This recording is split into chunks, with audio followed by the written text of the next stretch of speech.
नमस्कार दोस्तों, मैं दीपक गोठी बात कर रहे हैं कोरोना की।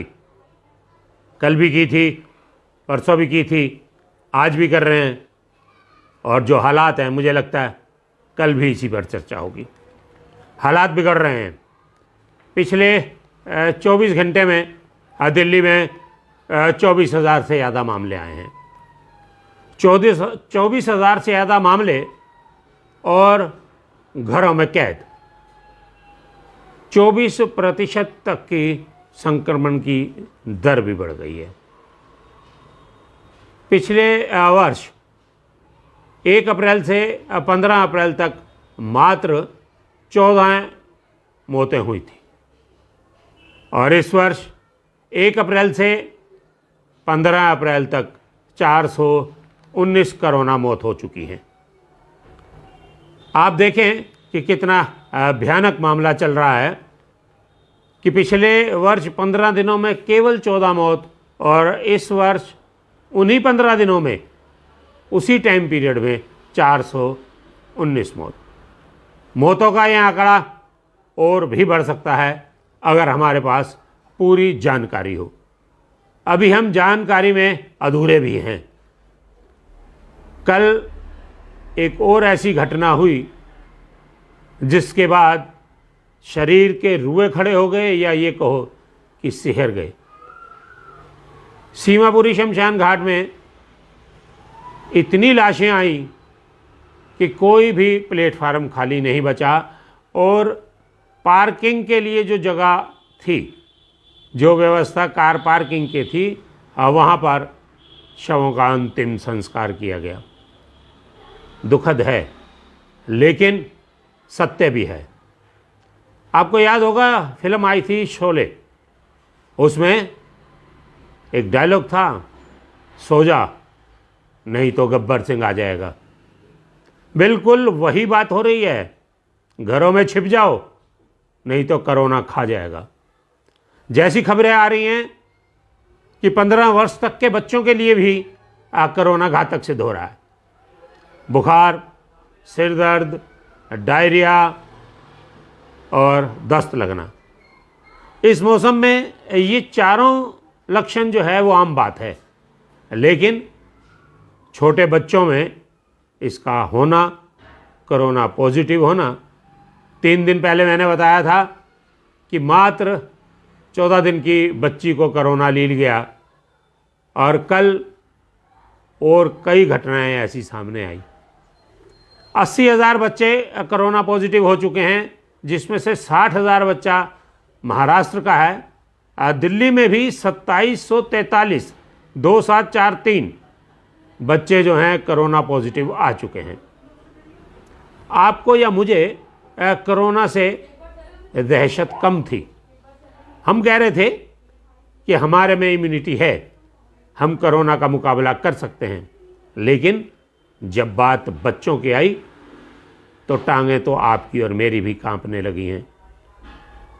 आप अपना कष्ट झेल सकते हो, लेकिन बच्चे का दुख नहीं देख सकते।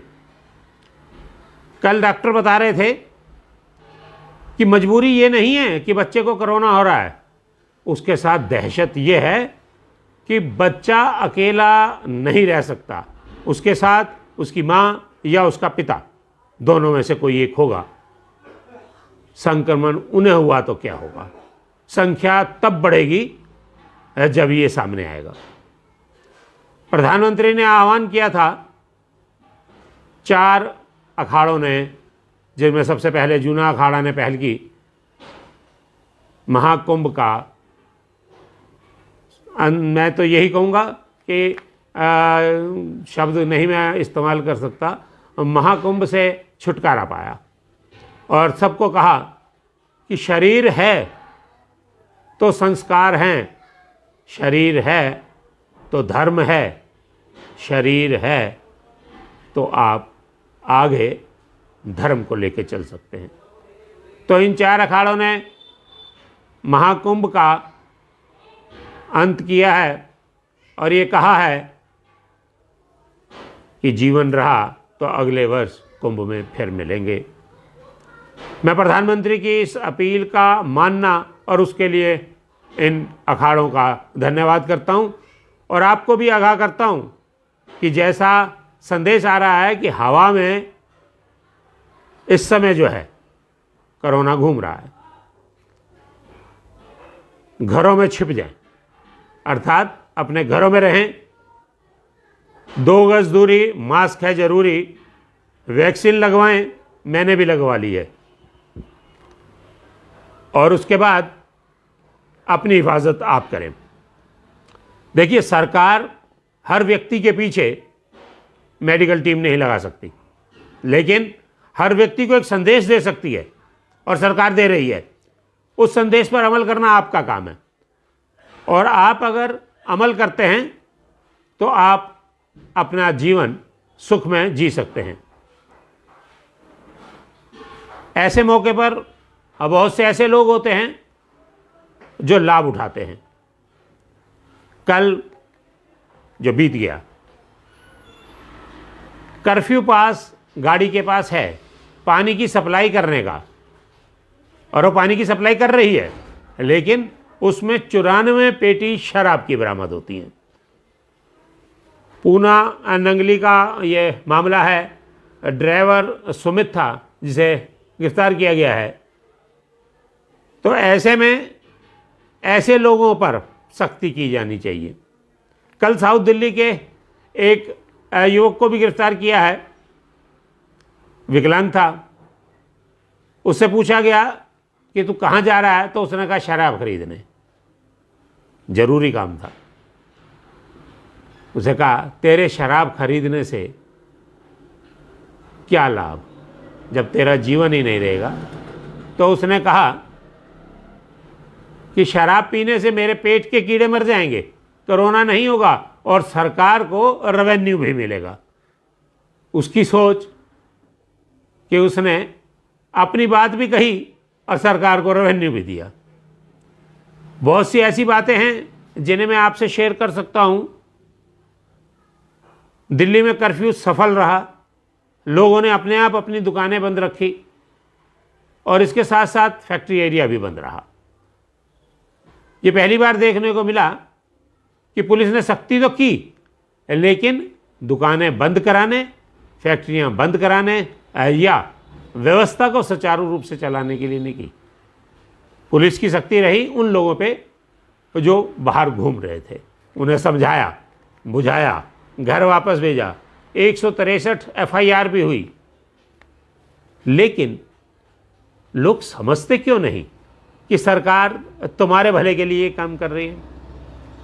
दूसरी तरफ प्रधानमंत्री ने भी एक अपील की कि सप्लाई और दवाइयों के निर्माण पर अपनी पूरी ताकत झोंक दी जाए। लेकिन उसके साथ साथ दूसरी तरफ प्रियंका गांधी ने भी आरोप लगाया कि जैसे जैसे कोरोना बढ़ रहा है, सरकार 9-2-11 हो रही है, दिल्ली तड़प रही है, प्रधानमंत्री पश्चिम बंगाल में रैलियां कर रहे हैं। सरकार और विपक्ष की ये नोकझोंक लगातार जारी है।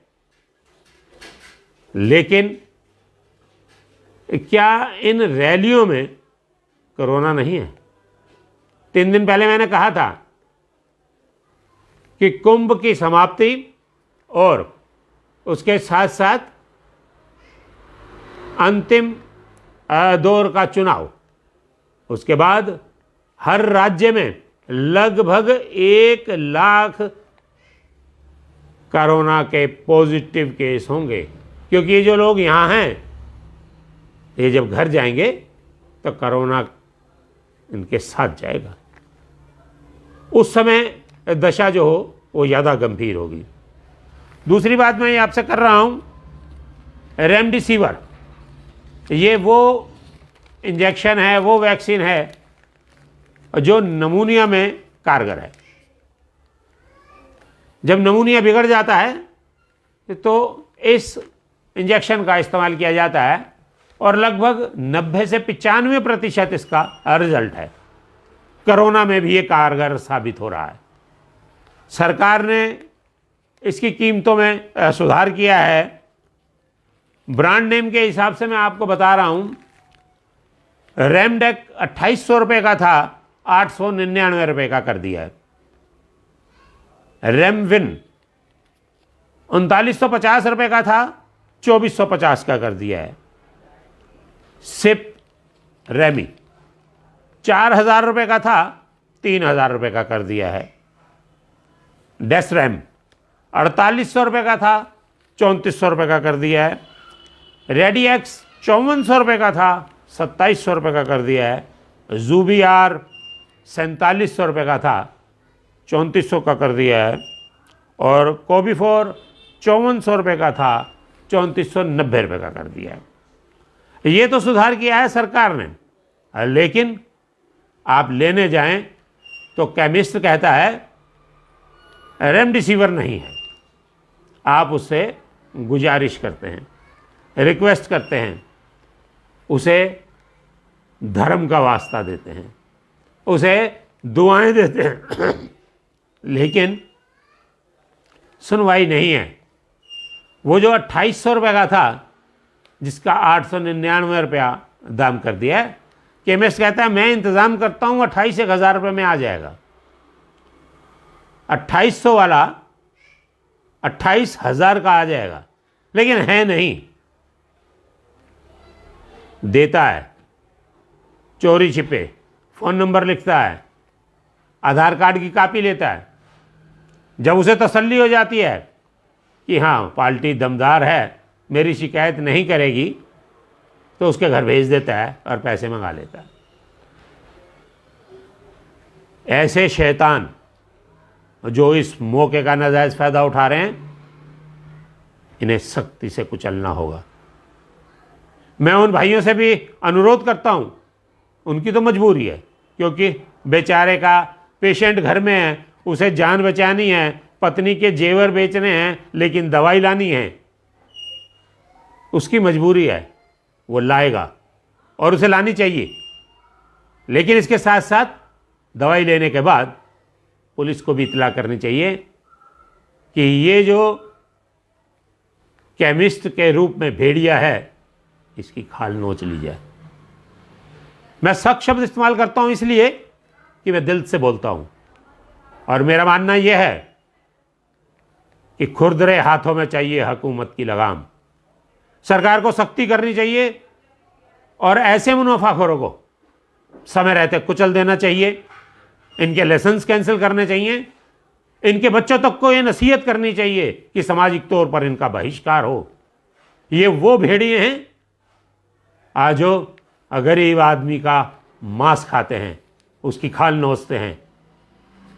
धन रुपया बहुत कुछ है, लेकिन सब कुछ नहीं है। अगर धन से प्राण बचते तो अमीर आदमी एक न मरता। जिसकी मृत्यु आई है वो निश्चित है। मैं एक बात बहुत छोटी सी, बहुत लंबा बोल गया हूं आज, छोटी सी बात। धर्मराज ने से जब ये पूछा गया कि विश्व का सबसे बड़ा अचंभा क्या है, तो उन्होंने कहा कि हम अपने कंधे पर शव यात्रा में लाश को शमशान घाट ले जाते हैं।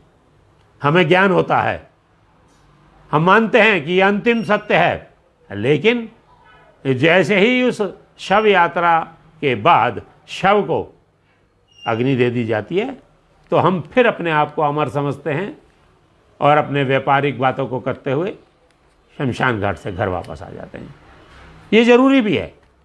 अगर हम इस बात पर अमल नहीं करेंगे तो जी नहीं सकेंगे।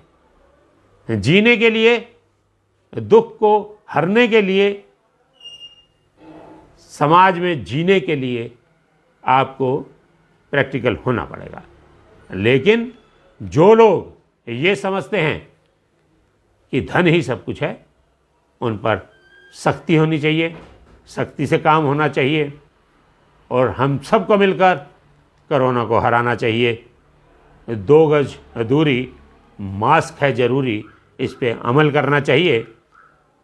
और वैक्सीन लगवाना है केवल इसलिए कि आपकी इम्यूनिटी पावर बढ़ जाए, पॉजिटिव सोचिए। अगर किसी कोरोना पॉजिटिव से बात करते हैं तो उसे कहिए तू तंदुरुस्त होगा, ठीक होगा, और 2 दिन पहले मैंने जो तेरे से बात की थी उससे आज तू बहुत बेटर है। उसे पॉजिटिव एनर्जी दें, वो ठीक होगा। ये आपका जो कर्म होगा ये उसके जीवन बचाने में सार्थक होगा। आज इतना ही। जय हिंद, जय भारत।